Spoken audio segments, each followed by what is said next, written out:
morning students. In previous video I taught you democracy chapter. Democracy के forms read किए थे हमने, उसकी थ्योरी रीड की थी हमने. Today I will teach you democracy की. जैसे हमने लास्ट वीडियो में ये डिस्कस किया था कि जो डेमोक्रेसी के टू टाइप्स थे, डायरेक्ट और indirect democracy. Direct and indirect democracy.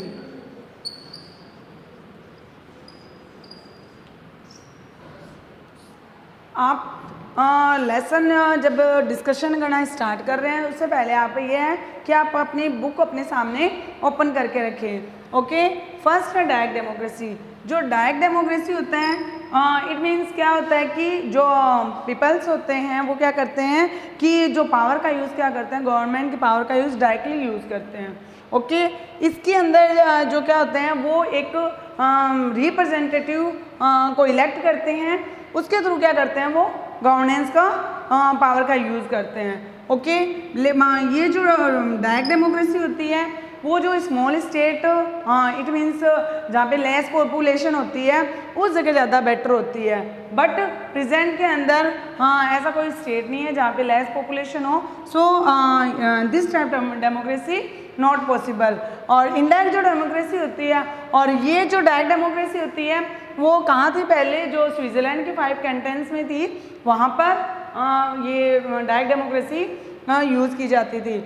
अब इनडायरेक्ट डेमोक्रेसी होती है वो एक लार्ज जहाँ पे पॉपुलेशन होते हैं वहाँ पे इनडायरेक्ट डेमोक्रेसी का यूज़ होता है, जिसमें पीपल्स खुद डायरेक्टली यूज़ नहीं करके पावर का क्या करते हैं, एक रिप्रेजेंटेटिव को इलेक्ट करते हैं, उसके थ्रू वो क्या करते हैं गवर्नमेंट्स के पावर का यूज़ करते हैं. इनडायरेक्ट डेमोक्रेसी के अकॉर्डिंग 3 ऑथर्स हैं जो उन्होंने क्या किया, अपनी अपनी डेफिनेशन बताई है.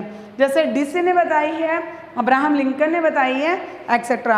अब आप डीसी की डेफिनेशन क्या है, democracy is that system of government in which most part of a nation the ruler. Okay, जो डेमोक्रेसी है वो एक ऐसा सिस्टम है जो क्या करता है, जिसका मोस्ट ऑफ पार्ट क्या होता है कि मतलब नेशन का रूलर होता है. ओके, तो उसके अकॉर्डिंग वो रूल करते हैं. सेकंड आती है जो अब्राहम लिंकन की डेफिनेशन है, जो सबसे फेमस डेफिनेशन है, उस के अकॉर्डिंग बताई गई है, democracy is the rule of the people by the people and for the people. ये क्या है, ये कॉमन डेफिनेशन है डेमोक्रेसी की, जो आपकी 5th 6th से ही स्टार्ट होती आई है. तो अब्राहम लिंकन की इनडायरेक्ट डेमोक्रेसी के अकॉर्डिंग कौन सी डेफिनेशन हो गई कि is the rule of the people for the people और बाय द पीपल. ओके, ये आपको डेफिनेशन इसमें राइट करनी है. तो इनके आप दोनों के अलग अलग नोट्स तैयार करोगे. डायरेक्ट डेमोक्रेसी और इनडायरेक्ट डेमोक्रेसी में जो डिफरेंस है वो आप राइट करोगे. नेक्स्ट दूसरी जो करेक्टरिस्टिक्स है वो है rule establish by the people. अब वो क्या करते हैं, जो पीपल के द्वारा रूल इस्टेब्लिश किए जाते हैं, जैसे वो क्या करते हैं, एक रिप्रेजेंटेटिव गवर्नमेंट बनाते हैं, जिससे क्या करते हैं वो रूल का यूज़ करते हैं, पावर का यूज़ करते हैं. थर्ड आती है democracy is a source and not the mean. Democracy क्या है, एक सोर्स है, वो साधन है, यानी वो साधन है, साध्य नहीं है. ओके, यानी वो किसी काम के करने का साधन हो सकता है, सोर्स हो सकता है, बट मीन नहीं है, साध्य नहीं हो सकता. ठीक है, डेमोक्रेसी क्या होता है, उससे डेमोक्रेसी से इंक्रीज होते हैं, क्या इंक्रीज होते हैं, पब्लिक वेलफेयर इंक्रीज होते हैं, और प्रोटेक्शन किया जाता है वन फ्रीडम का एंड ऑनर का. ओके, तो ये डेमोक्रेसी हो चुकी है. फिर फोर्थ करेक्टरिस्टिक्स आती है, government is the responsible towards the people. वापस वही बात आ रही है कि ना गवर्नमेंट क्या होती है, रेस्पॉन्सिबल होती है, किसके प्रति होती है, पीपल्स के प्रति होती है. और जो पीपल्स होते हैं वो क्या करते हैं, एक गवर्नमेंट बनाते हैं. ओके, गवर्नमेंट बना दिया, अब वो रेस्पॉन्सिबल है किसके लिए, लोगों के लिए, है ना, हर एक इंडिविजुअल के लिए वो क्या है, रेस्पॉन्सिबल है. इनफैक्ट अगर मान लो ऐसा हो जाए कि गवर्नमेंट क्या होती है, रेस्पॉन्सिबल नहीं हो रही है उनके प्रोटेक्शन के लिए, या उनके मतलब वर्क नहीं कर रही है उनके अकॉर्डिंग, तो वो क्या कर सकते हैं, जो पब्लिक है वो क्या कर सकती है, he does not respect the verdict. अगर मान लो गवर्नमेंट है वर्डिक्ट की रिस्पेक्ट नहीं करती है, वर्डिक्ट मीन्स क्या होता है, जो जनमत होता है, अगर उसकी रिस्पेक्ट नहीं करती है और does not work in direction of the people welfare, और ना पब्लिक वेलफेयर की डायरेक्शन डायरेक्शन में कोई वर्क नहीं कर रही है, then the public has the power the replace it, तो पब्लिक क्या कर सकती है, उसकी पावर को रिप्लेस कर सकती है। नेक्स्ट फिफ्थ आती है इसकी characteristic, democracy is the developing system of governance. जो डेमोक्रेसी है वो डेवलपिंग सिस्टम है किसका, गवर्नेंस का। तो बिगनिंग में शुरुआत में क्या था कि इंडिविजुअल डेमोक्रेसी थी, उसके बाद में क्या हुई, लिबरल डेमोक्रेसी आई, और उसके बाद में पब्लिक, जो भी public associated with the public welfare state. अब इसमें क्या होता है, theory of the equality of the social and economic sector. सबसे इंपॉर्टेंट क्या कौन सी थ्योरी होती है, जो मान लो इक्वलिटी है इकोनॉमिक और सोशल सेक्टर के अंदर। सेकेंड आता है जस्टिस टू ऑल, यानी सबके साथ में जस्टिस होना। और थर्ड आता है increase in the moral values, यानी मोरल वैल्यूज में बढ़ोतरी होना, इंक्रीजिंग होना। तो ये 5 क्या थी, कैरेक्टरिस्टिक्स। एक बार मैं फिर से रिपीट कर रही हूँ, आप नोटिस करना। फर्स्ट आती है rule of the people, second आती है rule establish by the peoples, third आती है democracy is a source and not a mean, fourth आती है government is the responsible towards the people, and fifth आती है democracy is the developing system of the governance. Okay, तो ये थी democracy की 5 कैरेक्टरिस्टिक्स। अब नेक्स्ट 2 टॉपिक्स और हैं आपके डेमोक्रेसी की। एक तो मेरिट आती है और दूसरी डिमेरिट आती है। मेरिट मीन्स क्या होती है, उसमें क्या क्या गुण है, क्या क्या अच्छाइयाँ हैं। डिमेरिट्स मीन्स क्या होता है, उसमें क्या क्या मान लो कि कुछ कमियाँ होती है, उसके बारे में बताया गया है। ओके, अब जो मेरिट्स हैं मैं आपको 1 बाय 1 आपको बता रही हूँ, आप अपनी बुक में साथ साथ में रीड करते जाइए। फर्स्ट आता है इंक्रीज पब्लिक वेलफेयर। ये आपको पता है कि जो डेमोक्रेसी होती है वो पब्लिक वेलफेयर को इंक्रीज करती है। सेकंड आती है एफिशिएंट एडमिनिस्ट्रेशन, जो एडमिनिस्ट्रेशन होता है वो एफिशिएंट होता है। थर्ड आता है source of the public educations, तो ये जो पब्लिक एजुकेशन का सोर्स होता है यानी साधन होता है, कौन होता है साधन, डेमोक्रेसी। नेक्स्ट फोर्थ आपकी मेरिट आती है source of the ethical education. अब ये एथिकल एजुकेशन का भी सोर्स मानी गई है डेमोक्रेसी।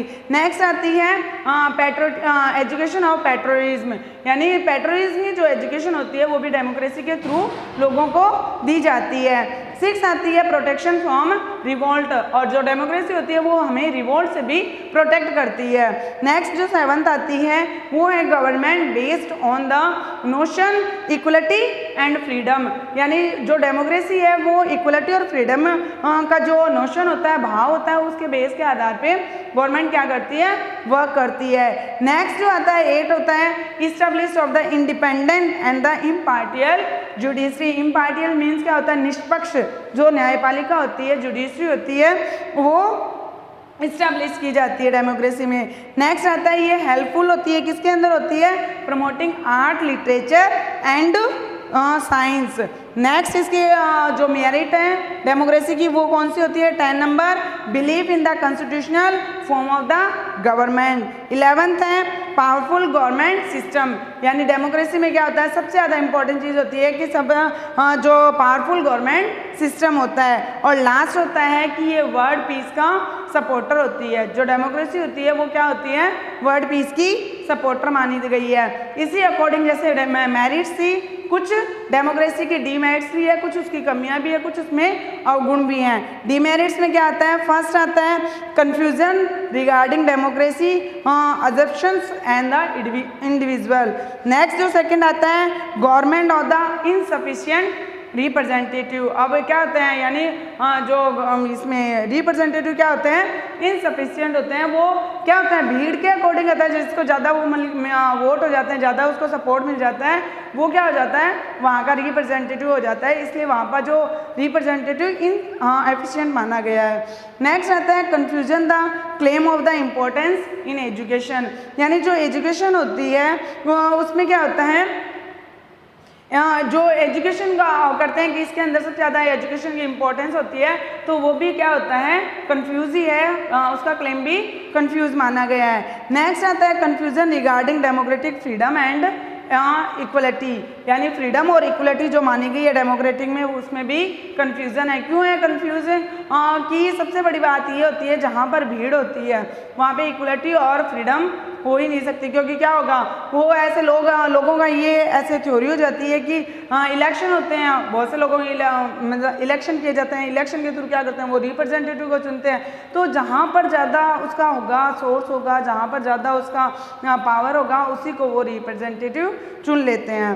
नेक्स्ट आता है effect of the third effect of the presence of the political parties. फिर आती है irresponsible form of the government. Government किसी के प्रति रेस्पॉन्सिबल नहीं होती है। अब उनका कुछ ऑथर्स का ये मानना है जो रेस्पॉन्सिबल बताया गया था टुवार्ड्स द पीपल, लेकिन यहाँ पे डीमेरिट्स में क्या कहा गया है, irresponsible of government.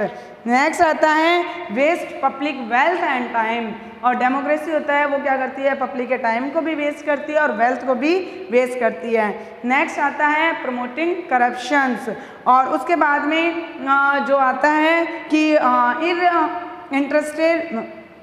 Disinterested voters, जो वोटर्स होते हैं वो भी क्या करते हैं, इंटरेस्ट नहीं लेते हैं। उनको भी क्या होता है कि बस ठीक है कि वोट देना है, वोट दे के आगे, उनको ये नहीं पता होता क्या सही है और क्या गलत है, तो वो उस चीज़ में इंटरेस्ट नहीं लेते हैं। उसके बाद में आती है a week system of the government in time of emergency. Next और लास्ट आता है कि democracy does not support world peace. बिल्कुल भी वर्ल्ड पीस में सपोर्ट नहीं करता है। इस तरह से आप क्या करोगे कि जो मेरिट्स और डिमेरिट्स हैं, मैंने जो आपको पॉइंट वाइज एक्सप्लेन किया है, उसको आप रीडिंग करोगे और इन शॉर्ट आप अपने क्या करोगे, नोटबुक में उनके नोट्स राइट करोगे। ओके, एंड लास्ट इसका जो टॉपिक है वो है essential condition of the success of democracy, कि कौन से ऐसे कंडीशन, कौन से ऐसे पॉइंट है जिसके अकॉर्डिंग डेमोक्रेसी क्या हुई है, सक्सेस हो सकती है या होती है। फर्स्ट आता है पीस एंड सिस्टम, सेकंड आता है स्ट्रॉन्ग नेशनल इकोनॉमी, थर्ड आता है establish of the economic stability, next आता है establish of the social justice, उसके बाद में एजुकेशन एंड अवेयर सिटीजन, उसके बाद नेक्स्ट आता है 6 नंबर बिल्डिंग पब्लिक मैंडेट, और उसके बाद में आता है 7 number public ethical and national character, और 8 number decentralisation of the power and the local self government, freedom of the citizen.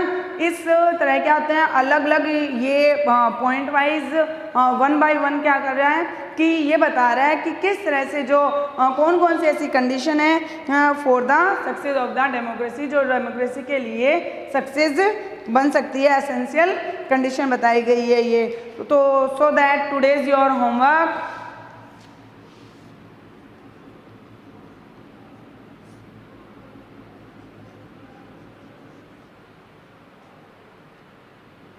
write features of democracy,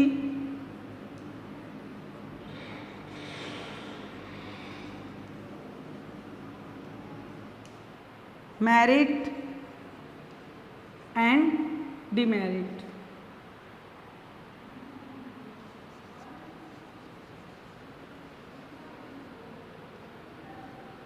Okay, thank you, have a nice day.